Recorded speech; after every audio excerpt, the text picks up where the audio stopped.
Hi, everyone. Thank you so much for being here today. I'm Victoria. I am so excited to tell you that I have finished my 42 books that I had a goal to read between September and November. I have read the final book, and it was very cute.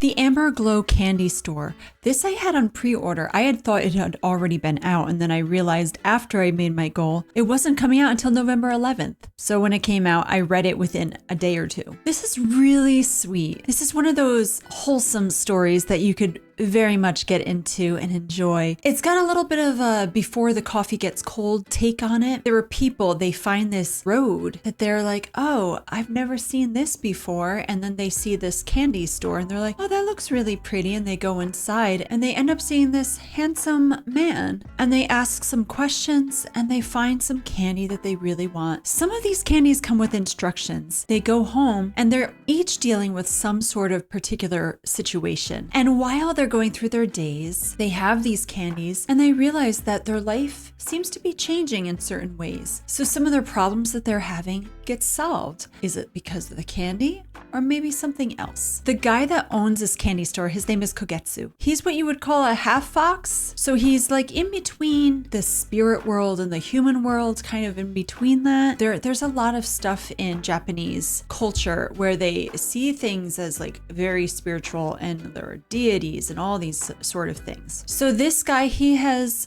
a story that's in the last chapter is when you find out his story, which while you read through the other stories, you're like, I want to know more about this half fox. Who is he? And you get that. You get that story. So everything was fulfilled. And I thought the stories for each person were very beautiful, very sweet, and they had good morals at the end of it. I will say for content, if you're curious, there is a scene where there are these friends talking to each other and one is concerned and thinking maybe their friend is involved in sex work. That's the only thing that comes up and they're like, no, I'm not. That's it. Everything else is very clean, wholesome. There's no language in this. It is one of those books that you could really get into no matter what your age and have a good time reading. And it made me feel different emotions. I liked how they made everything come together in some way. Another wholesome story. This one I had been wanting to read all year and I almost forgot about it. And then I realized, oh, it's autumn and I wanted to read this in the autumn time and I forgot to put it on my list, but I got to it. So that's what matters. This is the second book in the Moss series. The first book was by Ash, Oak, and Thorn, and there are these creatures. They're called hidden folk. Their home had been on the verge of getting destroyed. They're trying to figure out what's going on, how they can find a place that feels like their home. They've been there for a very, very, very, very, very long time. And so it's talking about how humans are destroying their beautiful home. I didn't really care too much for the first one, honestly. I struggled through it, but this second one, called by Rowan and Yu, these characters come back.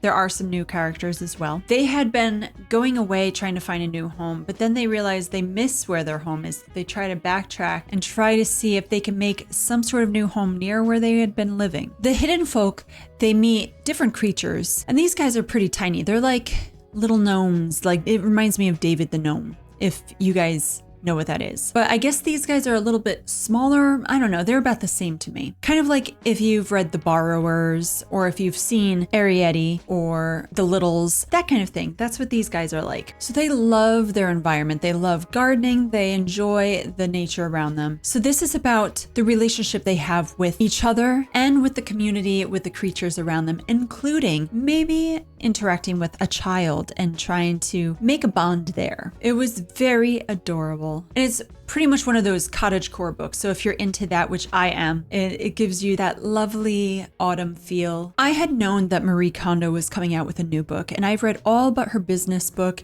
I love her books. I've talked about her books recently, but one book that was just coming out was this book, Letter from Japan. The reason why I was so excited about this is because I wanted to get to know the person behind Marie Kondo. What is she really like besides her tidying and her love for organizing? And she's an inspiration to many. This book gives you insight to the Japanese culture and why it's so important to Marie Kondo. She talks about things like onsen, which is hot springs that are natural in the environment. They're all over Japan. She talks about things like onigiri, manga. She even talks about kawaii and all the cute things and why it matters to her culture and to her. So she goes through a whole lot of different topics and why they have maybe inspired her in different ways, or her culture, and why it is important for who she is. It wasn't her best book, but it was very nice. I enjoyed learning about her and her family. The only thing that is kind of like questionable to me, and I know that like people that are not Christians are going to be like not batting an eye to this, but she talks about how she had recently got into crystals and why she loves crystals. And when like she talks about, to me, it's a rock. I understand like there are properties in like dirt. When you hold dirt, it's good for your body. But when you're holding a rock, I don't see how that really benefits you. To me, it's a rock. I'm one that likes to praise the creator of that rock, not the rock in itself. So for me, I had to sift. I had to go, okay, this is what she's into, and I'm just trying to understand her. And of course, she talks about Buddhism, Shintoism, and these are things that are very much in Japan. She's not a religious person, but you could totally see how it's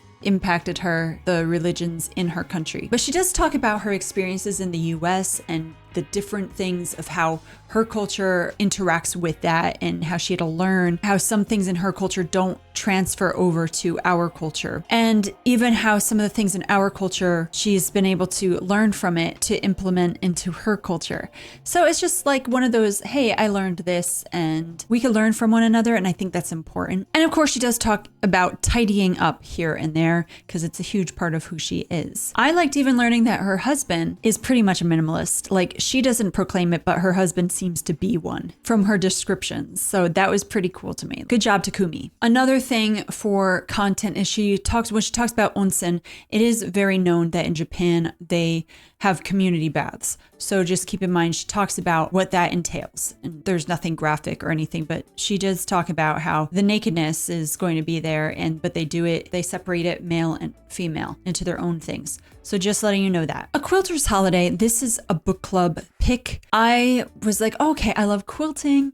This will be really cute. It's very much about Thanksgiving, and I love Thanksgiving. It is my favorite holiday, just to share a meal with people, to be able to have a sense of community. I've gone to spend time with different people on Thanksgiving in the past throughout my life, or my family had always had people come to join our table. So it's always good to have that. So you see that here. Now, there's a quilter group that is talked about in this book. They each have to make a block. That means a square that goes into the quilt. Different characters are in this story, and they talk about who they are in different forms, but also what they're like when they're around each other. But this is the 15th book in this series, and I have not read the other 14. They said in this book club, oh, it's like a standalone, it should be fine. But I feel like I needed to know these characters before reading some of this. Like, I could pick up on a lot of it, but then some of it's like, feel like I missed something. Like, why is this here? And who is this like suddenly showing up in here? What's their importance in this story as a whole?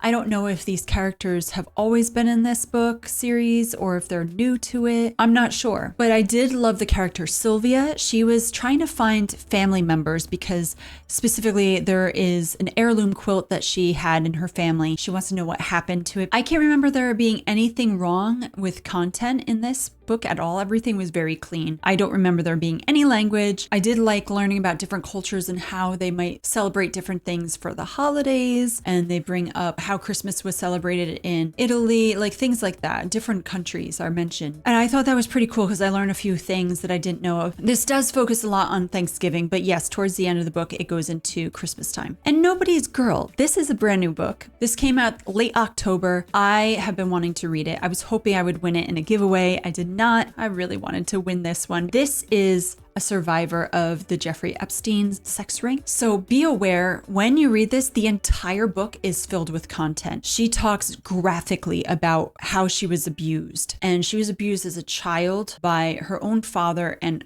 a friend of his, going into teen years by Jeffrey Epstein and Prince Andrew, Jean-Luc Brunel, who was a fashion designer or something like that, or in the fashion industry, Ghislaine Maxwell. And then there are people that she can't say their names that also abused her, just how that impacted her. But then she also talks about her life when she was 19 and how she was able to escape from that situation and how she was so scared for several years. And she was hiding from them too. And she talks about what her life is like being married and having 3 children. The only problem is that she wrote this book, completed it, and she had been planning on having it come out during her time at the end of last year going into this year, there were some horrible things that happened with her, really to do with her husband and her. So it was really horrible. And eventually in April, she took her life. So this book came out, and it was very sad to read this because you could see how she was fighting for the ability to survive and to get through everything. And she talked about how she had been suicidal, but she decided she was done for the sake of like something that her one son had written a song. And it was just so depressing because I'm like, you talk about this and you still ended your life. And she's only 2.5 months older than me. So I was like, that is so sad to think that her children are young, near the ages of my children. And I can't fathom leaving that legacy behind. I know that she went through lots of crazy things, but it was just very sad for me because she endured so much pain for so long.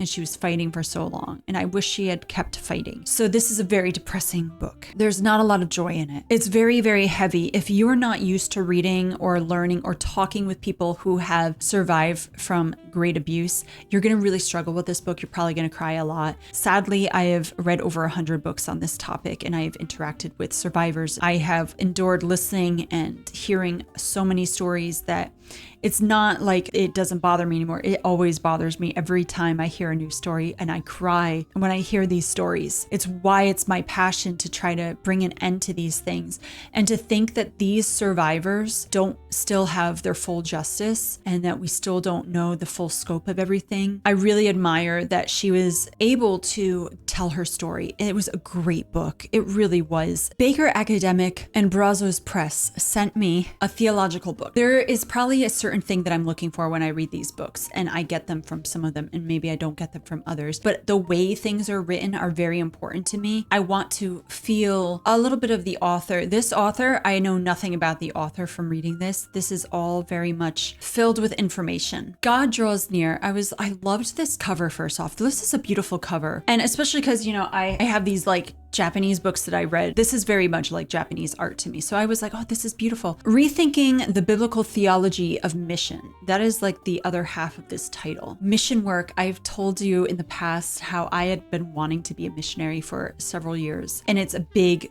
passion of mine. I've read so many missionary accounts. I have loved reading those things. Reading this book is definitely aimed for people that maybe are going through seminary, or maybe they're going through just wanting to learn and they're very into soaking in information and very academically brained. I'm a very simple person, and while I can understand certain words, but when a lot of this book has like loads of large words next to each other, and I'm just like, whoa, I need to sit for a second and think, and I have to take my time, because it just sounds like it's just jarbled nonsense at times, because it's just like all these big words. I'm like, what is the meaning behind this? The gist of this book is supposed to be about rethinking missions. So I'm like, okay, well, I know the concept of missions. I've had missionary family members and a friend with siblings that are missionaries. And so I've interacted with missionaries, things like this, on top of reading about missionaries. So I have an understanding of what that's like. But then he brings up these 3 names I'm supposed to know, and he doesn't explain who these people are really. These names are Arthur Glasser, Christopher J.H. Wright,